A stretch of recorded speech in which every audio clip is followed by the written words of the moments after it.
গণ অভ্যুত্থানের অকুতোভয় বীর শহীদ শরীফ ওসমান হাদির অকাল প্রয়াণে শোক প্রকাশ করছি।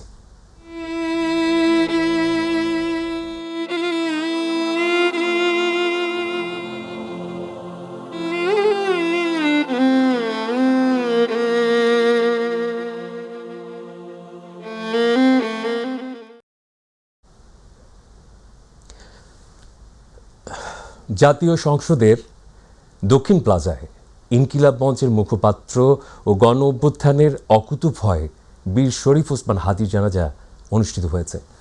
জানাজায় অংশ নেন প্রধান উপদেষ্টা ডক্টর মোহাম্মদ ইউনূস সহ উপদেষ্টা পরিষদের সদস্য, সামরিক বেসামরিক কর্মকর্তা, বিশিষ্ট জনসহ লাখো মানুষ। জানাজার নামাজ পড়ান তার বড় ভাই আবু বকর সিদ্দিক। জানাজার কয়েক ঘন্টা আগে থেকেই দক্ষিণ প্লাজা জনসমুদ্রে পরিণত হয়।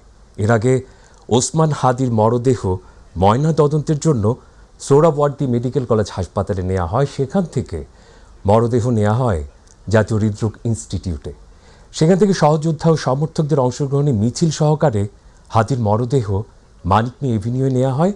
জানাজা শেষে ঢাকা বিশ্ববিদ্যালয়ের কেন্দ্রীয় মসজিদে আরেকটি জানাজা এবং শ্রদ্ধা নিবেদনের পর জাতীয় কবি কাজী নজরুল ইসলামের কবরের পাশে ওসমান হাদিকে সমাহিত করা হবে। এদিকে শহীদ ওসমান হাদির জানাজাকে কেন্দ্র করে সার্বিক আইন শৃঙ্খলা রক্ষায় জাতীয় সংসদ ভবন ও রাজধানীর গুরুত্বপূর্ণ এলাকায় 20 প্লাটুন বিজিবি মোতায়েন করা হয়েছে।